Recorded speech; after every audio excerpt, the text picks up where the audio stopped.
Good morning all of you. आज हम आपको गद्य खंड का फर्स्ट लेसन नेताजी का चश्मा, जिसके लेखक स्वयं प्रकाश जी हैं। स्वयं प्रकाश एक सुप्रसिद्ध कहानीकार हैं। इनका जन्म सन 1947 में मध्य प्रदेश के इंदौर शहर में हुआ था। ये मैकेनिक इंजीनियरिंग की शिक्षा प्राप्त करने के पश्चात औद्योगिक संस्थानों प्रतिष्ठानों में सेवा कार्य करते रहे। इन्होंने अपनी सेवानिवृत्ति के बाद मध्य प्रदेश भोपाल शहर में रहकर वसुधा पत्रिका का संपादन कार्य आरंभ किया है। वर्तमान में भी यही कार्य कर रहे हैं। इनके श्रेष्ठ कार्यों के लिए पहल सम्मान, वनमाली पुरस्कार तथा राजस्थान साहित्य अकादमी पुरस्कारों से भी सम्मानित किया गया है। अब तक उनके 13 कहानी संग्रह प्रकाशित हो चुके हैं। उनके प्रमुख कहानी संग्रह निम्नलिखित हैं: सूरज कब निकलेगा, संसाधन आएंगे अच्छे दिन भी, और आदमी जात का आदमी। इन्होंने कई उपन्यास भी लिखे हैं। इनके प्रमुख उपन्यास हैं ईंधन, बीच में विनय। स्वयं प्रकाश जी ने अपनी कहानियां मध्यम वर्गीय जीवन की अद्भुत झांकियां प्रस्तुत करती हैं। अपनी कहानी नेताजी का चश्मा में इन्होंने नेताजी सुभाष चंद्र बोस के प्रति जन सामान्य श्रद्धा एवं प्रेम का सजीव चित्रण किया है। जैसे तत्सम शब्द, तद्भव शब्द, विदेशी शब्द, देशज शब्द। इनका संवादनात्मक, वर्णनात्मक, भावपूर्ण तथा प्रभावपूर्ण है। कैप्टन का अद्भुत शब्द चित्र, एक बेहद बूढ़ा मरियल सा लंगड़ा आदमी, सिर पर गांधी टोपी और आंखों पर काला चश्मा लगाए, एक हाथ में छोटी सी संदूक और दूसरे हाथ में एक बांस पर टंगे बहुत से चश्मे। हालदार साहब को हर 15वें दिन कंपनी के किसी सिलसिले में उस कस्बे से गुजरना पड़ता था। कस्बा बहुत बड़ा नहीं था जिसे पक्का मकान कहा जा सके, वैसे कुछ ही मकान, और जिसे बाजार कहा जा सके वैसा ही बाजार था। कस्बे के एक लड़कों का स्कूल, एक लड़कियों का स्कूल, एक सीमेंट का छोटा सा कारखाना, 2 ओपन एयर सिनेमा घर और एक ठो नगर पालिका भी थी। नगर पालिका थी तो कुछ न कुछ करती भी रहती थी। कभी कोई सड़क पक्की करवा दी, कभी कुछ पेशाब घर बनवा दिए, कभी कबूतरों की छतरी बनवा दी, तो कभी कभी सम्मेलन करवा दिया। इसी नगर पालिका के किसी उत्साही बोर्डों या प्रशासनिक अधिकारियों ने एक बार शहर के मुख्य बाजार के मुख्य चौराहे पर सुभाष चंद्र बोस की एक संगमरमर की प्रतिमा लगवा दी। यह कहानी उसी प्रतिमा के बारे में है, बल्कि उसके भी एक छोटे से हिस्से के बारे में। पूरी बात तो अब पता नहीं, लेकिन लगता है कि देश के अच्छे मूर्तिकारों की जानकारी नहीं होने और अच्छी मूर्ति की लागत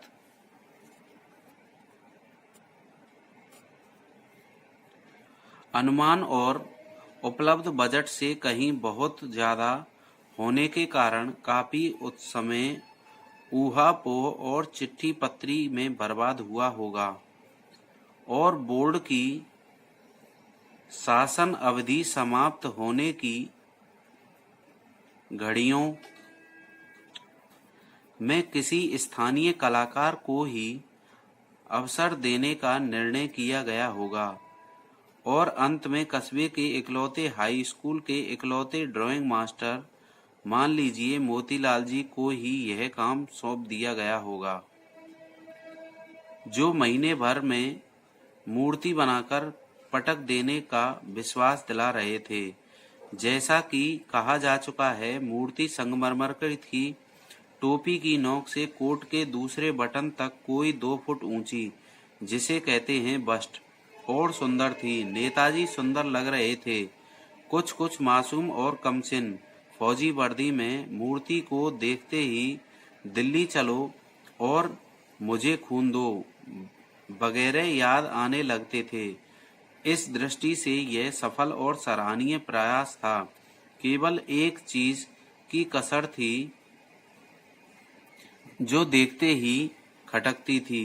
नेताजी की आंखों पर चश्मा नहीं था, यानी चश्मा तो था लेकिन संगमरमर का नहीं था। एक सामान्य और सचमुच के चश्मे का चौड़ा काला फ्रेम मूर्ति को पहना दिया गया था। हालदार साहब जब पहली बार इस कस्बे से गुजरे और चौराहे पर पान खाने रुके, तभी उन्होंने इसे लक्षित किया और उनके चेहरे पर एक कौतुक भरी मुस्कान फैल गई। वाह भाई, यह आइडिया भी ठीक है। मूर्ति पत्थर की लेकिन चश्मा रियल। जीप कस्बा छोड़कर आगे बढ़ी, तब भी हालदार साहब इस मूर्ति के बारे में ही सोचते रहे और अंत में इस निष्कर्ष पर पहुंचे कि कुल मिलाकर कस्बे के नागरिकों का यह प्रयास सराहनीय ही कहा जाना चाहिए। महत्व मूर्ति के रंग रूप या कद का नहीं, उस भावना का है, वरना तो देशभक्ति भी आजकल मजाक की चीज होती जा रही है। दूसरी बार जब हालदार साहब उधर से गुजरे तो उन्हें मूर्ति में कुछ अंतर दिखाई दिया। ध्यान से देखा तो पाया कि चश्मा दूसरा है। पहले मोटे फ्रेम वाला चौकोर चश्मा था, अब तार के फ्रेम का गोल चश्मा है। हालदार साहब का कौतुक और बढ़ गया। वाह भाई, क्या आइडिया है। मूर्ति कपड़े नहीं बदल सकती, लेकिन चश्मा तो बदल सकती है। तीसरी बार फिर नया चश्मा था। हालदार साहब की आदत पड़ गई हर बार कस्बे से गुजरते समय चौराहे पर रुकना, पान खाना और मूर्ति को ध्यान से देखना। एक बार जब कौतूहल दुर्दमयी हो उठा तो पान वाले से ही पूछ लिया, क्यों भाई, क्या बात है? यह तुम्हारे नेताजी का चश्मा हर बार बदल कैसे जाता है? पान वाले के खुद के मुंह में पान ठूसा हुआ था। वह एक काला, मोटा और खुशमिजाज आदमी था। हालदार साहब का प्रश्न सुनकर वह आंखों ही आंखों में हंसा। उसकी तोंद थिरकी। पीछे घूमकर उसने दुकान के नीचे पान थूका और लाल काली बत्ती सी दिखाकर बोला, कैप्टन चश्मे वाला करता है। क्या करता है? हालदार साहब कुछ समझ नहीं पाए। चश्मा चेंज कर देता है, पान वाले ने समझाया। क्या मतलब? क्यों चेंज कर देता है? हालदार साहब अब भी नहीं समझ पाए। कोई ग्राहक आ गया समझो, उसको चौड़े चौखट चाहिए, तो कैप्टन किधर से लाएगा? तो उसको मूर्ति वाला दे दिया, उधर दूसरा बिठा दिया। अब हालदार साहब को बात कुछ समझ में आई। एक चश्मे वाला है जिसका नाम कैप्टन है। उसे नेताजी की बगैर चश्मे वाली मूर्ति बुरी लगती थी, बल्कि आहत करती थी, मानो चश्मे के बगैर नेताजी को असुविधा हो रही हो। इसलिए वह अपनी छोटी सी दुकान में उपलब्ध गिने चुने फ्रेमों में से एक नेताजी की मूर्ति पर फिट कर देता है। लेकिन जब कोई ग्राहक आता है और उसे वैसे ही फ्रेम की दरकार होती है जैसा मूर्ति पर लगा है, तो कैप्टन चश्मे वाला मूर्ति पर लगा फ्रेम संभवतः नेताजी से क्षमा मांगते हुए लाकर ग्राहक को दे देता है और बाद में नेताजी को दूसरा फ्रेम लौटा देता है। वाह भाई, खूब, क्या आइडिया है। लेकिन भाई, एक बात अभी भी समझ में नहीं आई। हवलदार साहब ने पान वाले से फिर पूछा, नेताजी का ओरिजिनल चश्मा कहाँ गया? पान वाला दूसरा पान मुंह में ठूंस चुका था। दोपहर का समय था, दुकान पर भीड़ भाड़ अधिक नहीं थी। वह फिर भी आंखों ही आंखों में हंसा। उसकी तोंद थिरकी, कत्थे की डंडी फेंक, पीछे मुड़कर उसने नीचे पीक थूकी और मुस्कुराता हुआ बोला, मास्टर बनाना भूल गया। पान वाले के लिए एक यह मजेदार बात थी, लेकिन हवलदार साहब के लिए चकित और द्रवित करने वाली। यानी यह ठीक ही सोच रहे थे। मूर्ति के नीचे लिखा, मूर्तिकार मास्टर मोतीलाल। वाकई कस्बे का अध्यापक था। बेचारे ने महीने भर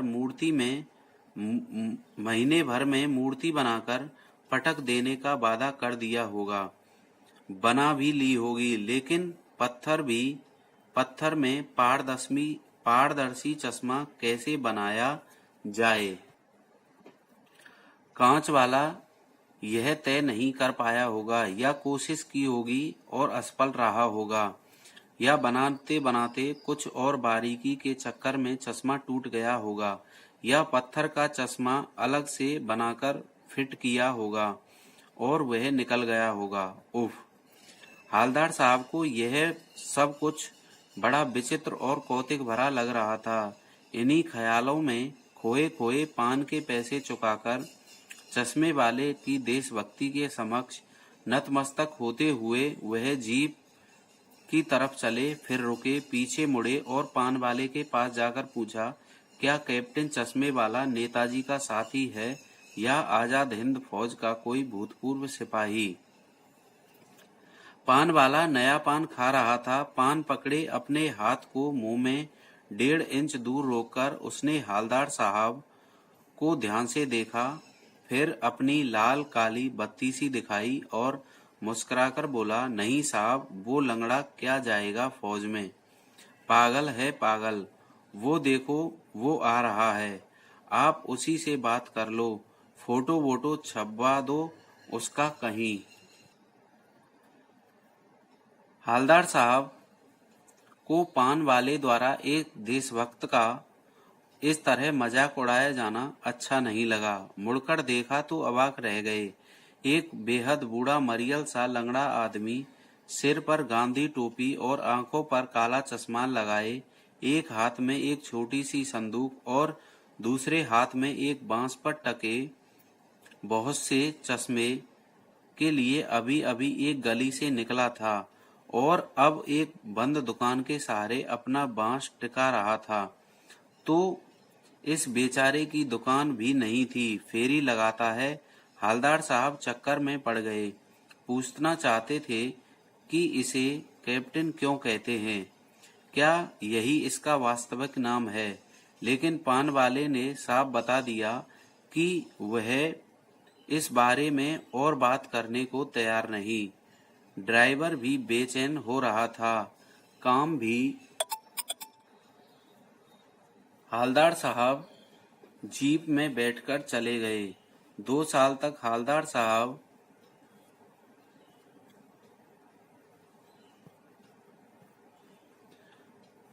साहब अपने काम के सिलसिले में उस कस्बे से गुजर रहे थे और नेताजी की मूर्ति में बदले हुए चश्मों को देखते रहे। कभी गोल चश्मा होता तो कभी चौकोर, कभी लाल, कभी काला, कभी धूप का चश्मा, कभी बड़े कांचों वाला गोगो चश्मा, पर कोई ना कोई चश्मा होता जरूर। उस धूल भरी यात्रा में हवलदार साहब को कौतुक और प्रफुल्लता के कुछ क्षण देने के लिए। फिर एक बार ऐसा हुआ कि मूर्ति के चेहरे पर कोई भी कैसा भी चश्मा नहीं था। उस दिन पान की दुकान भी बंद थी। चौराहे की अधिकांश दुकानें बंद थीं। अगली बार भी मूर्ति की आंखों पर चश्मा नहीं था। हवलदार साहब ने पान खाया और धीरे से पान वाले से पूछा, क्यों भाई, क्या बात है? आज तुम्हारे नेताजी की आंखों पर चश्मा नहीं है। पान वाला उदास हो गया और उसने पीछे मुड़कर मुंह का पान नीचे थूका और सिर झुकाकर अपनी धोती के सिरे से आंखें पोंछता हुआ बोला, साहब, कैप्टन मर गया। और कुछ नहीं पूछ पाए हवलदार साहब। कुछ पल चुपचाप खड़े रहे, फिर पान वाले के पैसे चुकाकर जीप में आकर बैठ गए और रवाना हो गए। बार बार सोचते, क्या होगा उस कौम का जो अपने देश की खातिर घर गृहस्थी, जवानी, जिंदगी सब कुछ होम देने वाले पर भी हंसती है और अपने लिए बिकने के मौके ढूंढती है। दुखी हो गए। 15 दिन बाद फिर उस कस्बे से गुजरे। कस्बे में घुसने से पहले ही ख्याल आया कि कस्बे की हृदय स्थली में सुभाष की प्रतिमा अवश्य ही प्रतिष्ठापित होगी, लेकिन सुभाष की आंखों पर चश्मा नहीं होगा, क्योंकि मास्टर बनाना भूल गया और कैप्टन मर गया। सोचा, आज वहां रुकेंगे नहीं, पान भी नहीं खाएंगे, मूर्ति की तरफ देखेंगे भी नहीं, सीधे निकल जाएंगे। ड्राइवर से कह दिया, चौराहे पर रुकना नहीं, आज बहुत काम है, पान आगे कहीं और खा लेंगे। लेकिन आदत से मजबूर आंखें चौराहे आते ही मूर्ति की तरफ उठ गई। कुछ ऐसा देखा कि चीखे, रोको। जीप स्पीड में थी। ड्राइवर ने जोर से ब्रेक मारे। रास्ता चलते लोग देखने लगे। जीप रुकते न रुकते हवलदार साहब जीप से कूदकर तेज तेज कदमों से मूर्ति की तरफ लपके और उसके ठीक सामने जाकर अटेंशन में खड़े हो गए। मूर्ति की आंखों पर सरकंडे से बना छोटा सा चश्मा रखा हुआ था, जैसा बच्चे बना लेते हैं। हवलदार साहब भावुक हैं। इतनी सी ही बात पर उनकी आंखें भर आईं। Thank you.